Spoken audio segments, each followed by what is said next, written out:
कर दिता ते की कहते माली दा कम पानी लाना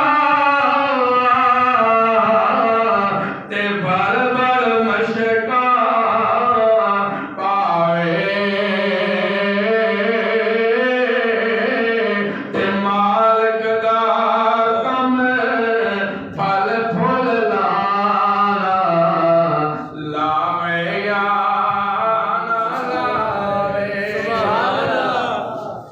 परेशान नहीं होना, रंजीदा खातर नहीं होना, मुसल्ले ते आगा ते आगे रब नूं कहना रहमत दा दरिया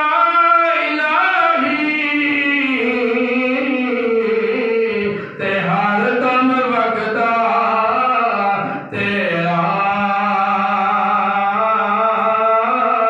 ते जे कतरा बख्शे मैनू कम